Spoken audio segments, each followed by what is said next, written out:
Hi, I'm Dr. Hussain Gandhi and I'm going to give you a walkthrough of the St Anne's Valley Clinical Management Centre. And we're going to start at the entrance. Let's get going.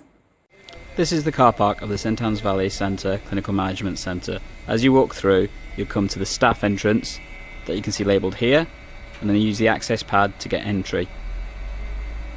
If you don't have a key card, you may have to buzz in or wait for somebody to let you into the building. As the doors are open, walk in and follow the red line to the right, and this will take you through to the holding area for clinical staff.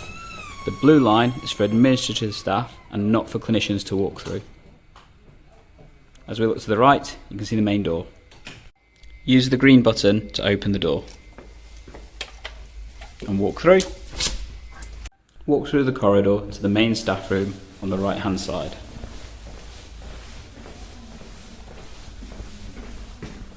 This is the male changing area and the main room for us to meet. When walking through, you'll see aprons and gloves which you can don to keep yourself protected. This is where the team or the general manager will meet you in order to take you through to the rest of the building. Taking your equipment with you, you'll be walked through, back through the entrance, and this will then take you through to the main reception area. It'll then take you through the locked door here. This is the main reception area of the St Anne's Valley CMC, and you'll be walking through the area. To your right is the main entrance where patients come through, and to the left is the clinical area and the seated area for patients. This is the main walkthrough that we'll go through towards the clinical area. On the right hand side is the seated patient area.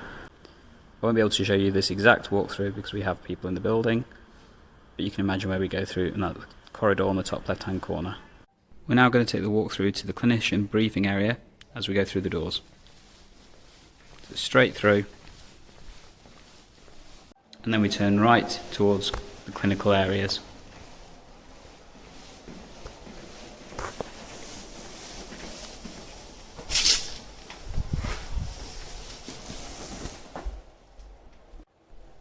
As you can see on the right hand side, we have patient toilets for use if the patient needs to provide samples. This should not be used on a regular basis. On the left we have the entrance to room 11, which may potentially be used as a larger area in the future. As you walk through the corridor, you'll come towards the staff clinician area here on the left hand side, and the clinician toilets here on the right. It is in this clinician area that we will have your introduction debrief. There's also the area where you'll be able to take breaks and have food and also get drinks. Let's start with the briefing now with Dr. Mike Crow. Mike Crow, so I'm the clinical shift lead today in the clinical assessment area. So here you're in the clinician's break room, which is where you come for coffee and a snack halfway through your shift. So every team has a shift lead. All shifts have a lead. And the idea is that the clinical shift lead is the overall point of contact for everybody in the team.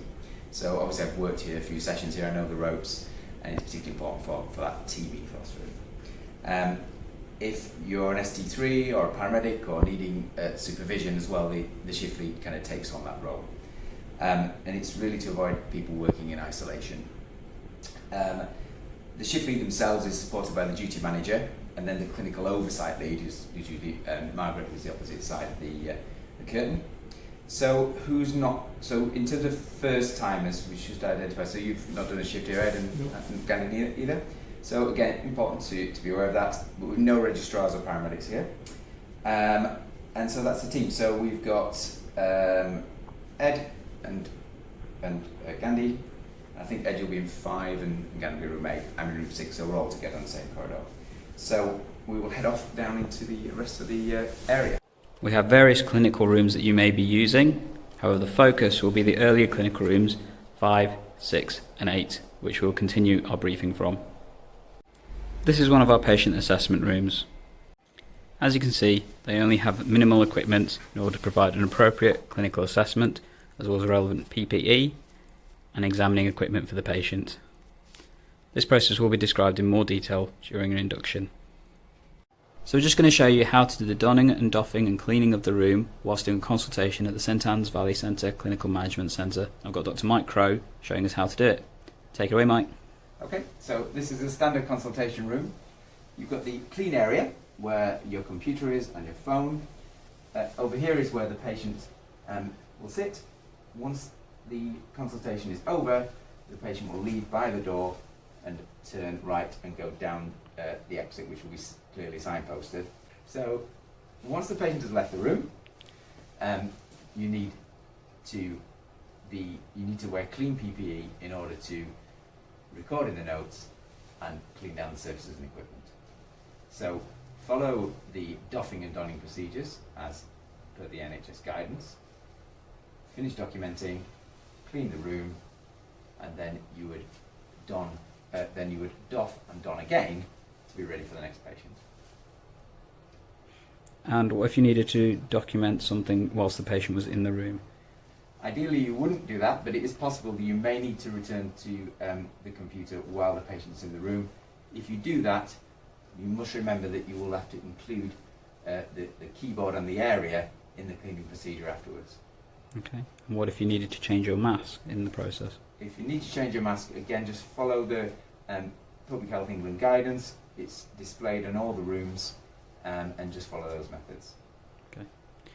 Can you take us through the donning and doffing for the room cleaning? Okay. So, presuming you're keeping your mask on, once the patient's left the room, you need to get into clean PPE in order to clean the room and document on the record. So, you would first take off your gloves.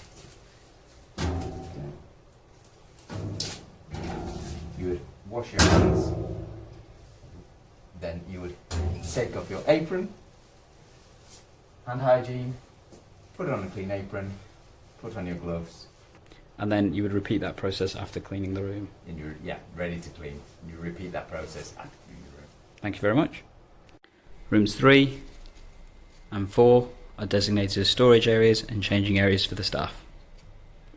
Room 1 is designated as our emergency room, and this is where you'll find equipment such as oxygen, defibs, and emergency equipment. If a patient is unwell enough to be in here, we would recommend you contact the clinician on lead, as well as make sure that you've got appropriate staff to support you. We also have clinician briefing rooms that you may use to discuss cases with other clinicians if need be. On this end, this is room 7.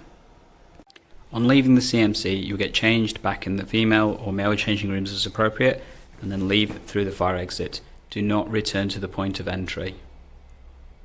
Thank you for your time. We hope that you found this useful demonstration of the St Anne's Clinical Management Centre.